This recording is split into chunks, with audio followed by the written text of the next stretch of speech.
గురుగారు అయ్యప్ప స్వామి వారి బ్రహ్మచార్య. మరి పూర్ణా పుష్కల నాదనే శరణమయ్యప్ప, ప్రభా సత్యగన్ స్వామియే శరణమయ్యప్ప అని అంటాం కదండి. మరి ఈయన బ్రహ్మచారి ఎలా అవుతారు అని అంటే, కలియుగంలో ఆయన బ్రహ్మచారి. ఆ కలియుగం కాకుండా మిగతా జన్మలు ఆయన 18 జన్మలు ఎత్తారు. అన్ని జన్మల్లోనూ ఆయన దగ్గర చూడండి, నేను పెట్టాను మీకు తెలియడానికి కోసమే. పూర్ణ పుష్కల మహాశాస్త. మన దేవాలయంలో కూడా ప్రతి సంవత్సరం నవంబర్ 9వ తారీఖున కళ్యాణోత్సవం చేస్తాం. కేరళ రాష్ట్రంలోనూ తమిళనాడులోనూ ప్రతి ఊర్లోనూ ఈ స్వామివారు ఉంటారు. భాగ్యనగరంలో కూడా కళ్యాణోత్సవం జరుగుతుంది. చక్కగా తిరుపతి పట్టణంలో ప్రతి నవంబర్ 9 కళ్యాణోత్సవం జరుగుతుంది. మన ఆంధ్ర రాష్ట్రంలో కూడా స్వయంభూ పూర్ణా పుష్కల స్వామివారిని పిలుచుకోవడం. మనం స్వామివారి శరణఘోషలు చెప్తున్నాం కదా, పూర్ణా పుష్కల నాదనే శరణమయ్యప్ప. తర్వాత సత్యగన్ అని స్వామివారికి కొడుకున్నాడా ఇదేం స్వామి అంటే, మనం ప్రతిరోజు పాడుకుంటున్నాం కదా హరివరాసనం. అందులో 3వ పంక్తిలో ఏం చెప్తున్నాం? ప్రణయ సత్యకం ప్రాణనాయకం ప్రణద కల్పకం సుప్రభాంచితం. మనం ప్రతిరోజు చెప్పుకుంటున్నాం, మనకు తెలియకుండానే అవన్నీ కూడా చెప్పుకుంటున్నాం. స్వామి ఈ జన్మలో మాత్రమే బ్రహ్మచారియే కానీ గత అన్ని జన్మల్లోనూ ఆయన గృహస్థాశ్రమంలో ఉన్నారు. ఆయనకి కొడుకు ఉన్నారు. ఆయనకి అన్ని రకాలుగా ఒక్కొక్క అవతారంలో ఒక్కొక్క అమ్మవారు ఆయనకి ఉన్నారు.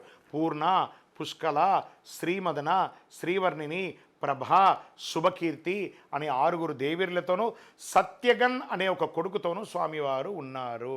శరణమయ్యప్ప.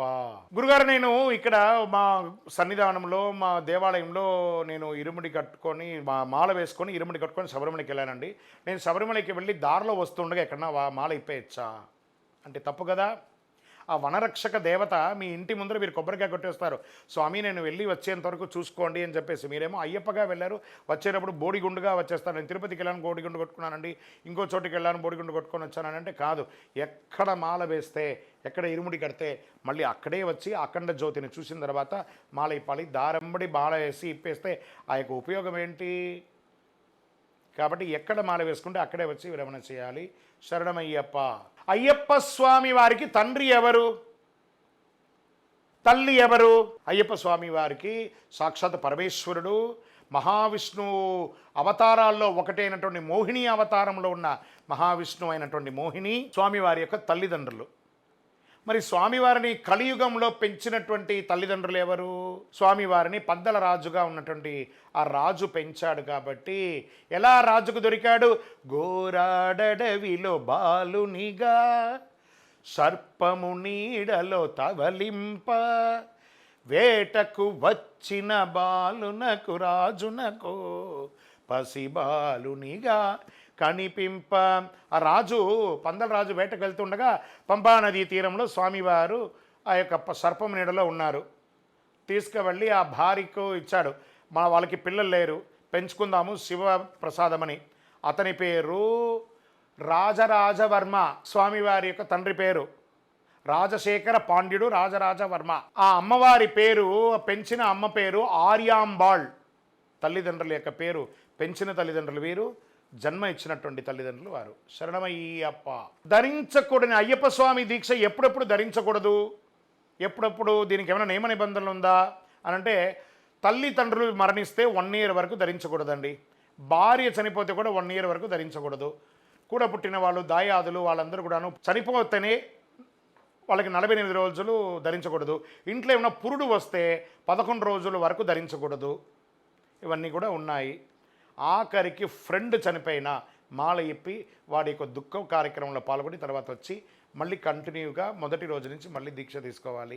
చనిపోయిన వాడిని ఇప్పుడు చూడకపోతే ఎప్పుడు చూడలేం కాబట్టి దీక్ష విరమించడంలో తప్పులేదు, దీక్ష వేసుకోకూడదు కూడా ఇలాంటి సమయాల్లో.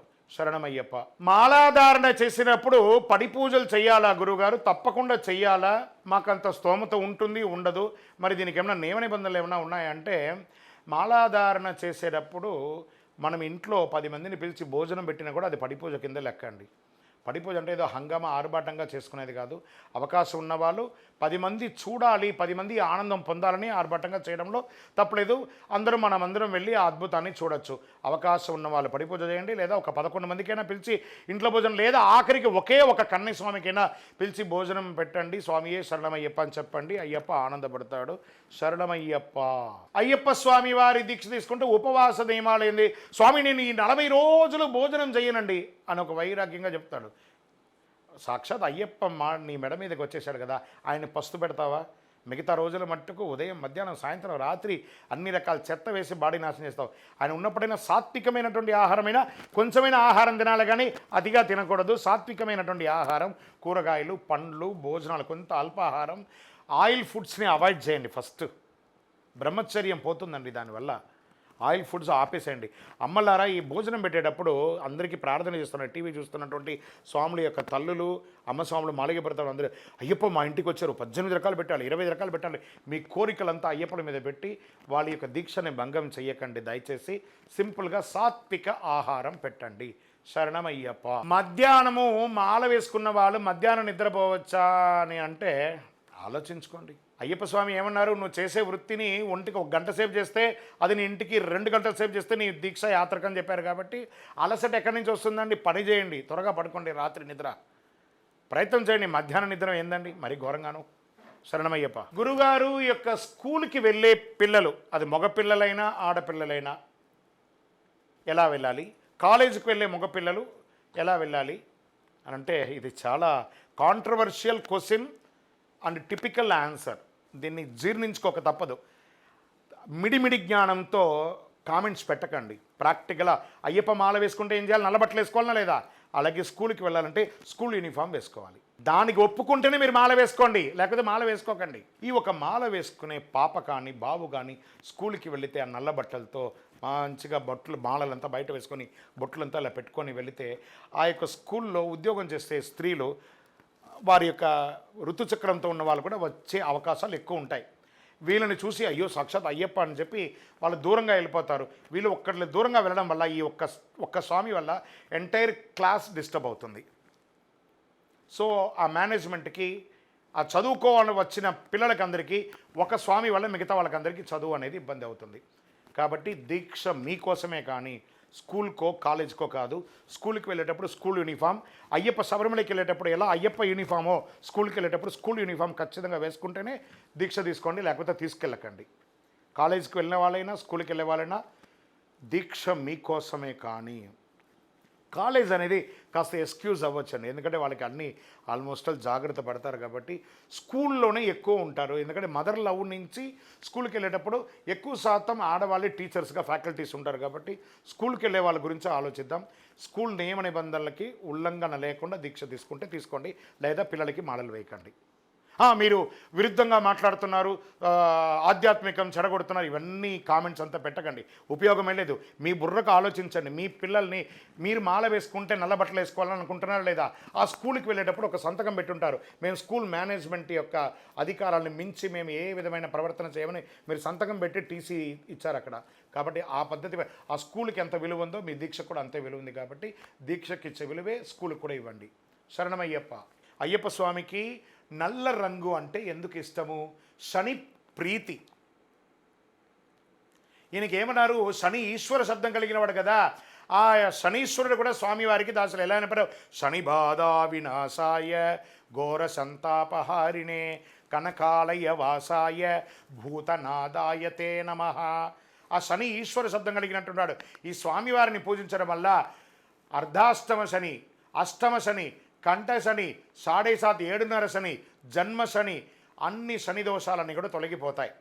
ఆ శనీశ్వరుడు అలంకార ప్రియుడు కాదు కాబట్టి పిచ్చివాడిలాగా ఎలా ఉంటే అలా ఉంటాడు. ఈ అయ్యప్ప మాల్లో కూడా మనం కూడా బాల వేసుకొని జుట్టు వేరబోసుకొని చక్కగా పెద్దగా షోకుగా ఉండగా కదా, గడ్డం పెంచుకుంటాము, నల్ల బట్టలు వేసుకుంటాము, కాళ్ళకు చెప్పులు లేకుండా ఉంటాం, కింద పడుకుంటాం. ఇవన్నీ కూడా శనికి ప్రీతి.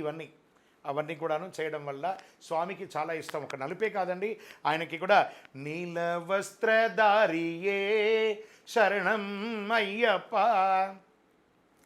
నిత్య బ్రహ్మచారియే శరణం అయ్యప్ప. స్వామివారి వస్త్రంలో ఏమేమన్నారు? ఒక నలుపే కాదు, నలుపు ఎరుపు తెలుపు కావి వస్త్రము ధరించి, అన్ని రకాల వస్త్రాలు ఉన్నాయట. నలుపు శనిప్రీతికి, నల్లదే కదా వేసుకోవాలి, మీరు ఎందుకు కాషాయం వేసుకున్నారు? కాషాయం చెప్తున్నాం కదా, ఆయన వస్త్రంలో ఒకటి. మరి దేవాలయంలో అర్చకులందరూ సాక్షాత్ శబరిమలలో ఉన్న అయ్యప్ప స్వామి దేవాలయంలో కూడా స్వామిని తాకి పూజించే వాళ్ళు నలుపు వేసుకోవట్లేదే, తెల్ల వస్త్రమే కదా ధరిస్తున్నారు. పతీత వస్త్రంతో పూజ చేయాలని ఒక లెక్క ఉంది. దీక్ష తీసుకున్న వాళ్ళు దీక్షా వస్త్రం, పూజ చేసేవాళ్ళు పతీత వస్త్రం, కొంతమంది కాషాయ వస్త్రం, కొంతమంది నీల వస్త్రం. ఏ వస్త్రం ధరించినా ఆ వస్త్రానికి న్యాయం చేయండి. శరణమయ్యప్ప. For more videos like this, subscribe Big TV channel.